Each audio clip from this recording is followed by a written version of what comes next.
भारत के प्रधानमंत्री नरेंद्र मोदी का सऊदी अरब दौरा शुरू हो चुका है। हम इस वक्त जेड्डा में हैं और हमारे संग बातचीत करने के लिए उद्योगपति ज़फ़र सरेशवाला जुड़ चुके हैं। बहुत बहुत स्वागत है आपका इंडिया न्यूज़ पर। जी बिल्कुल, आपके साथ बात करना हमेशा टीवी पे होता था, इतने करीब पहली बार हुआ है मौका। जी बिल्कुल। बताइए ज़रा इस दौरे के बारे में, कितना महत्वपूर्ण है ये दौरा भारत के लिए, सऊदी अरब के लिए? नहीं देखिए, ये प्राइम मिनिस्टर मोदी साहब की ये तीसरी विज़िट है सऊदी अरब में।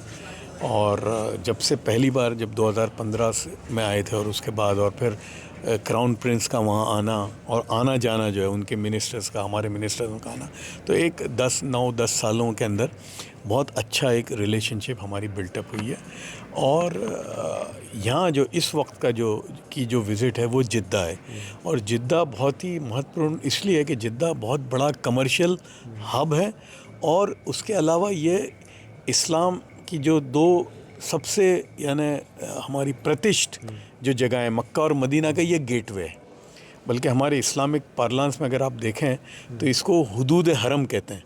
यानी जिद्दा जो है ये हरम के हुदूद में, यानी जिद्दा अगर कोई आया बाहर से तो एहराम पहन के आना पड़ेगा उसको, क्योंकि ये हरम की हुदूद यानी मक्का की हद में है। तो उस एतबार से भी ये विज़िट जो है मोदी साहब की बहुत ही अहम है। और फिर जैसा आपने कहा कि हमारा देखिए 28 लाख से ज़्यादा हिंदुस्तानी यहाँ काम करते हैं और दिन ब दिन बढ़ते जा रहे हैं। इसलिए कि अभी आप देखेंगे कि जितने जहाज़ आते हैं यहाँ हिंदुस्तान से, मज़दूरों से भर के आते हैं। और यहाँ इस हुकूमत ने एक अच्छा काम ये किया है पिछले कई सालों से कि यहाँ के लेबर लॉज बहुत ही स्ट्रिंजेंट है। यानी हमारे यहाँ जो मज़दूर आता है जिसको हिंदुस्तान में 15,000 रुपये बेचारे को मिलते हैं, उसको यहाँ 1600 रियाल की तनख्वाह मिलती है ना, अबाउट 30,000 से ज़्यादा।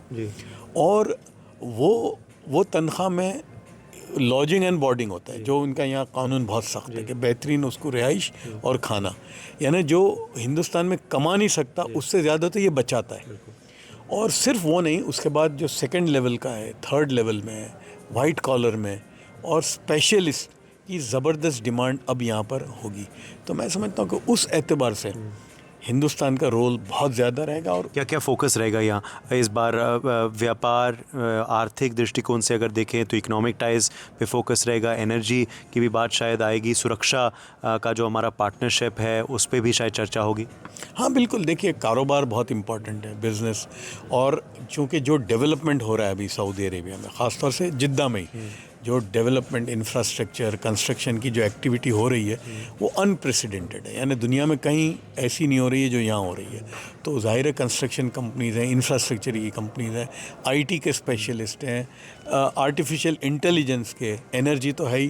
तो ये सब चीज़ों में, और डिफेंस का भी जो हमारा पिछला जो इनके साथ जो टाई अप हो रहा है, तो मैं समझता हूँ कि बिज़नेस जो है वो फोकस है और उससे कई चीज़ें खुलती हैं। तो ये बहुत बड़ी चीज़ होगी। भारतीय समुदाय की आपने बात की तो काफ़ी उनका योगदान यहाँ रहा है सऊदी अरब में, मगर उनको कितनी ऊर्जा मिलती है जब प्रधानमंत्री नरेंद्र मोदी खुद जो देश के प्रधानमंत्री हैं उनसे मिलते हैं, उनको ही प्रेरणा देते हैं?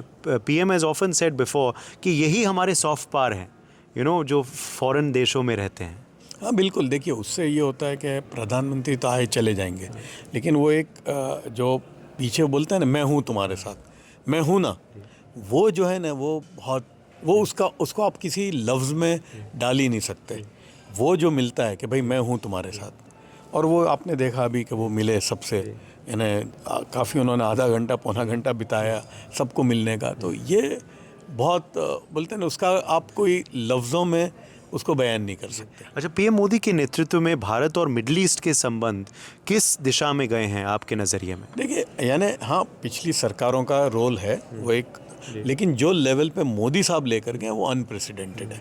यानी जितनी विज़िटें उन्होंने की हर मुल्क में, ये आप बताइए ना, 10-11 साल में ये तीसरी विज़िट है। यहाँ के लोगों का वहाँ आना, इसी तरह UAE में, कुवैत, हर कोई मुल्क ऐसा नहीं है जहाँ ये मोदी साहब नहीं गए हैं। तो वो उन्होंने बहुत अच्छे से पहचाना कि भाई ठीक है, ये जो वेस्टर्न जो कंट्रीज़ हैं ये ठीक है, खाली बोलते हैं ना, एक वो हाथी के दांत दिखाने के और खाने के अलग होते हैं, तो उन्होंने वो लेकर उनसे ताल्लुक़ रखो, लेकिन असल जो है वो ये है, और हमारे बिल्कुल पड़ोस में, यानी समझ लीजिए कि 4 घंटे 3 घंटे की दूरी में, और हमारा कल्चर, जैसे IMI कॉरिडोर भी सफल होगा, तो हमारा एक उनके साथ बहुत अच्छा मेल खाएगा। तो मैं समझता हूँ ये आइडेंटिफाई करना और इसको नेक्स्ट लेवल पे लेके जाना, ये बहुत बड़ी, और कोलैबोरेशंस भी शायद होंगे और जुगलबंदियाँ होंगी। आप भी शायद सोच रहे हैं कि कुछ ऐसा किया जाए यहाँ। हम भी इंद्रप्रस्थ गैस लिमिटेड को यहाँ ला रहे हैं, एक यहाँ की बहुत बड़ी कंस्ट्रक्शन कंपनी है उसके साथ, और हमारा इंशाल्लाह इरादा है कि गैस डिस्ट्रीब्यूशन का नेटवर्क इस मुल्क में जो हमारे यहाँ, तो हमने ये देखा कि भाई जो इंद्रप्रस्थ गैस लिमिटेड दिल्ली जैसे शहर में 15 लाख घरों में जब गैस पहुंचा सकती है पाइपलाइन, तो यहाँ तो आसानी से पहुंचा सकते हैं, तो क्यों हम ना करेंगे। चलिए, उम्मीद करते हैं कि रिश्ते और करीब आएँ। बहुत बहुत शुक्रिया हमारे संग वक्त निकालने का, बहुत बहुत शुक्रिया। Thank you so much. या कैमरामैन दिनेश ठाकुर के संग Uday Pratap Singh, Jeddah, India news. For more such videos, subscribe to the NewsX YouTube channel, hit the bell icon.